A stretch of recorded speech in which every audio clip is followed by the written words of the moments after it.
haar en had grote hits met Locomotive Breath, Bourrée en de LP's Thick as a Brick en Aqualon. De LP is net uit, een nieuwe LP, die heet Crest of a Knave. De groep speelde onlangs in Nederland, was 14 oktober in het Haagse Congresgebouw. De belangrijkste man van de groep is Ian Anderson, een beetje slordig gekleed en wat excentriek. En bekend vooral door zijn opvallende poses op het podium. Als een ooievaar staat hij zijn dwarsfluit te bespelen. Wij waren daar ook.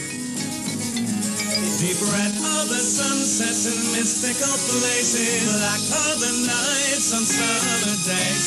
We'll find the speck of truth in each riddle, hold the first grain of love in our hands. So come on, I'm a whistler, I have a pipe and I come to play. Get ready for the whistler, I whistle along on the seventh day. So come on, I'm a whistler, I have a pipe and I come to play. Get ready for the whistler, I whistle along on the seventh day. Whistle along on the seventh day.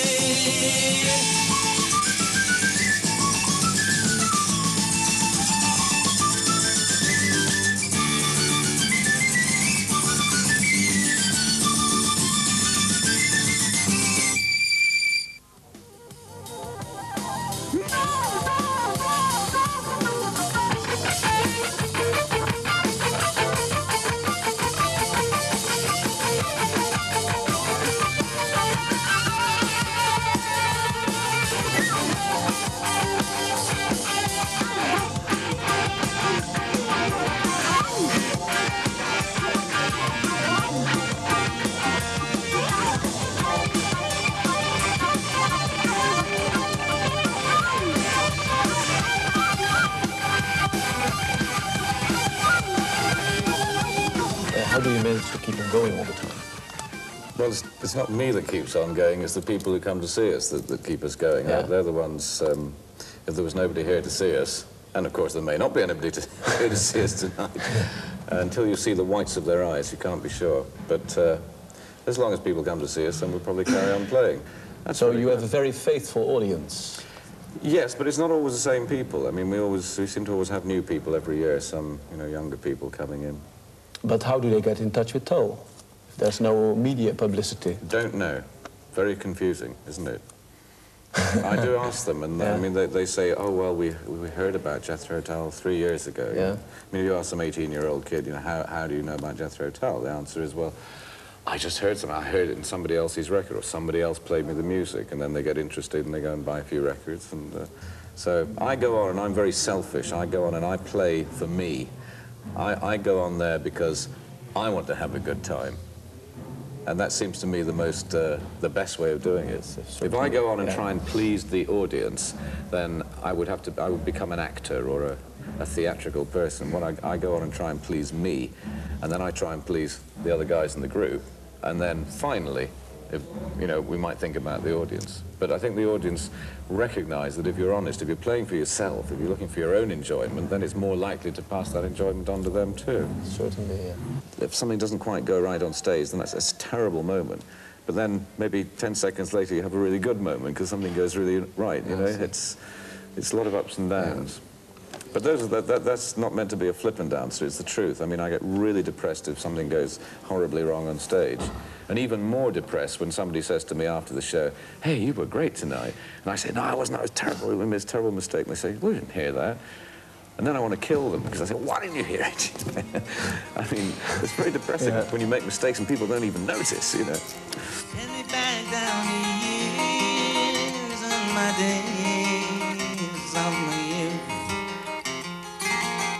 Sparkle lace and black curtains, sun shut out the whole truth. Spin me back down the ages, let them sing the song.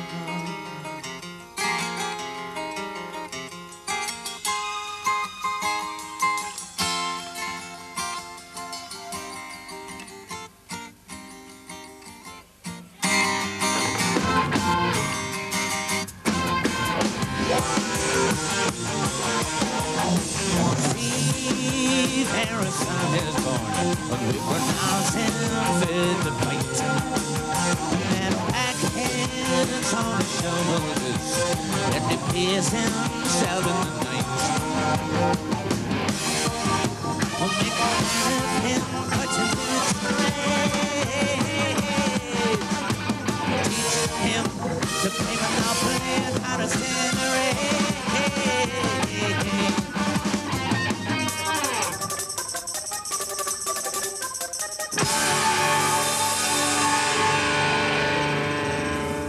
Imagine one forced you to compare the early Toll, let's say from 50 years ago, with Toll now. What's the difference?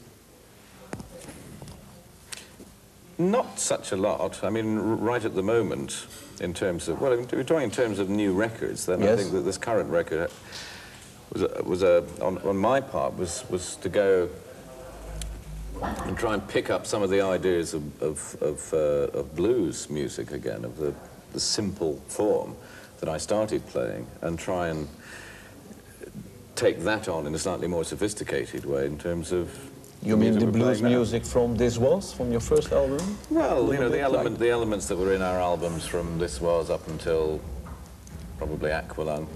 There were elements of blues music in there in terms of riffs and the way the scales that we employed, the way the melodies worked in relation to, you know, harmonic sort of backdrop. It was something that that we worked on back then, and then we kind of started looking at other influences of classical music and jazz and folk music and so on.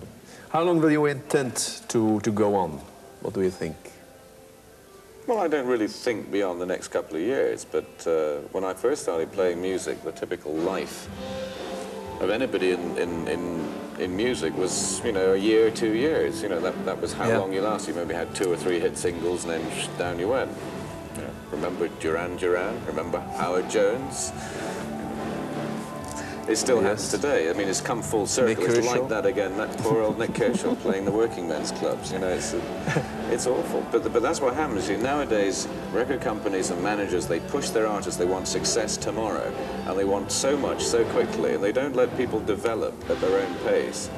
Because that's one thing we were I was very concerned about when we became successful. I didn't want to be too big. I wanted to be able to just kind of go slowly. But you were really very big during the mid-70s. Yes, but not nearly as big as we could have been if I'd done what our manager told us to do. Going back to what I was saying, when I first started, I thought 2 years was the limit.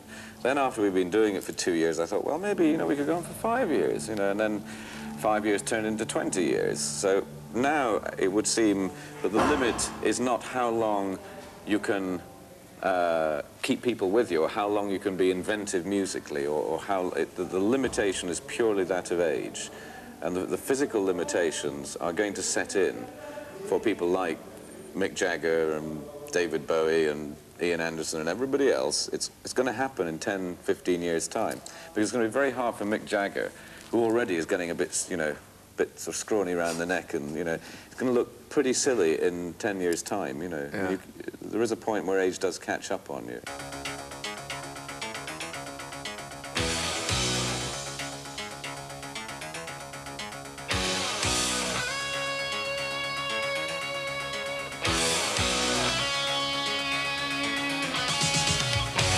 As the moon slips up and the sun sets down, I'm a high-rise jockey and I'm heaven-bound. To the workboat shuffle, loose brains from brawn. I'm a monkey puzzle and the lid is on. Can you guess my name? Can you guess my trade? I'm gonna catch it anyway. You might be right. I'll give you guesses 3. Feel me climbing up your knee. Guess what I am? I'm a steel monkey.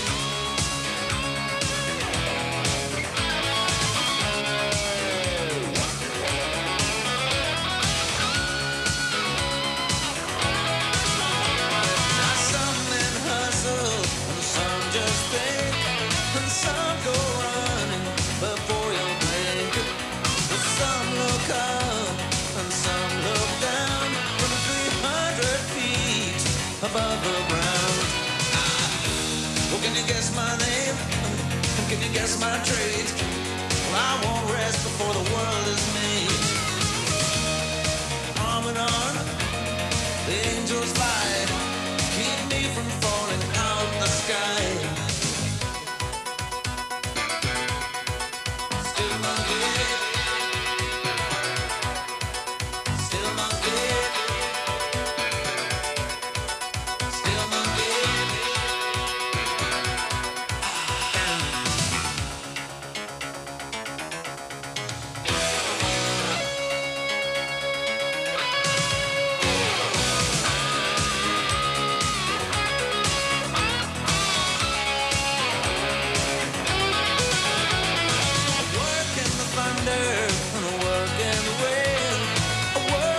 Drinking and I feel no pain. I work on women if they want me to. You can have me climb all over you. Have you guessed my name? Have you guessed my trade? I'm cheap at the money I get paid. In the South City, where men are men, we both those people.